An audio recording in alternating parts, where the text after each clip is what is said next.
All right, we are 11 minutes into the hour. Right now, we're over to Devo Brown. D.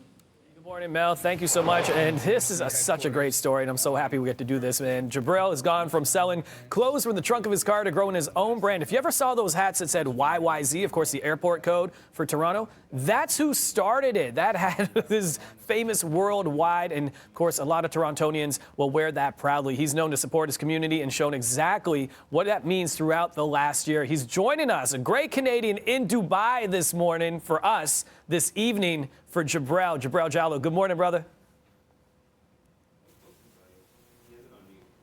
Oh, I think you might be on mute, bro.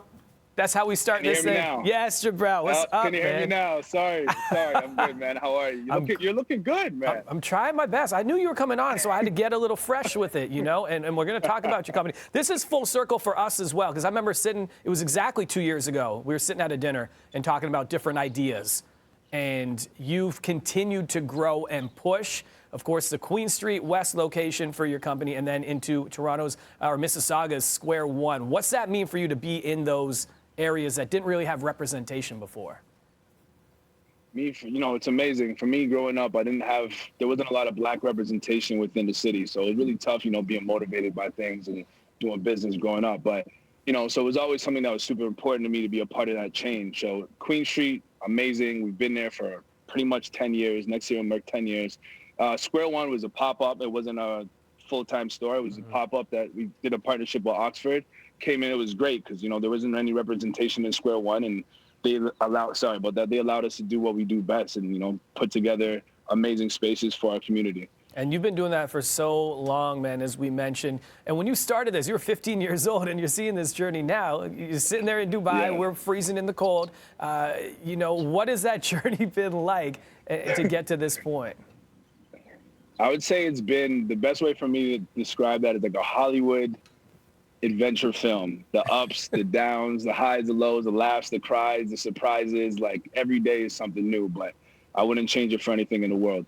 And the one thing I love is you're always looking to inspire others and give back and help others. You know that there's enough of the pie for everybody to get a chance to eat. And, 100%. And we speak about that quite often. Can you give some advice to young entrepreneurs that want to kick off their brand or their business? Yeah, I would say, make sure you have your vision. And a number one thing I would say is live outside the box, like be outside the box at all times. A lot of people look at everyone else like, oh, they did it like this. Maybe I got to do it like this. Create your own rules, create your own lanes. The reason why that person was successful with that is because they did exactly that. Have your focus, don't rush, and just start with one thing at a time. Yeah, man. And, you've been collabing, as we mentioned, with these other businesses to do the curbside pickup and working with other businesses. How's that been going, and why did you want to do that? It's been going well. I feel, we're at war right now. We're at war with COVID-19. We're at war with these lockdown restrictions. It's tough. So when you're at war, the only thing you could do is work with the community and band together so we can fight this thing and beat this thing together, and these businesses can come out of this thing and stay alive. It's been tough, but, we've been doing well. Queen Street West, the BIA that I'm on, we've been coming up with a lot of different ideas to band together and help other small businesses in the area. And a lot of my friends who are entrepreneurs, we've been working together and doing the same. Yeah, and that's the one thing, I want to let people know as well. It's not just the business aspect of it for you. You're developing that area. You're developing a culture of inclusivity for everybody in that neighborhood. 100%. It's very important. Like without that, the reason why we love these neighborhoods and these communities is that it starts with the business. The businesses come, we bring our creative ideas and we're investing the money to put it in these neighborhoods, and then people want to move to these neighborhoods because obviously it's fun in these neighborhoods, the Queen Streets, the colleges, Ossingtons, etc. So, we're trying to keep everything above ground, above water, so we can keep these communities cool. That's it. And there's so many communities like that across this great country of ours as well. And you teamed up with PUMA and the Raptors. Tell us about this. Man, I never thought something like this would happen, but we were blessed. Part of the adventure that I tell you, if I tell you, we don't have that much time to tell you how the whole collaboration came apart, but it was an amazing experience. Shout out to PUMA. Thank you so much to everybody over PUMA, but we're able to make our own sneaker. One of my guys who designs for the brand, when he came, he's like, my main thing I want to do is design a sneaker. I told him, yes, I had no idea how we'd do it, but years later, we ended up in Boston at PUMA's headquarters in America designing our own sneaker. It was amazing.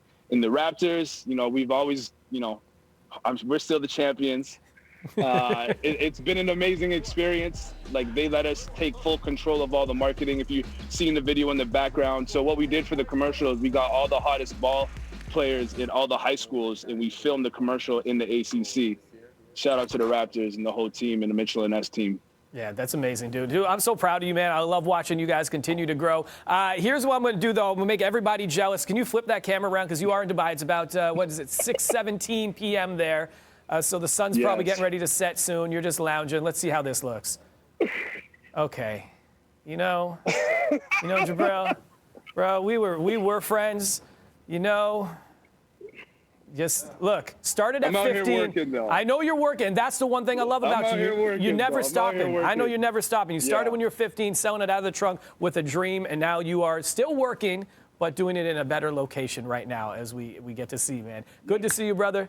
Proud of you. Thank you so much. Love. I'll see you when I'm home. Yes, sir. We'll catch up soon. Everyone can check out gfctoronto.com to check out the Get Fresh company and Jebril's work and to purchase things online. Coming up next, we're getting moving in the morning. Darren Jones, I hope you're ready because we're going to get loose. It's a Friday. We're going to dance it out a little bit and have some fun, all right?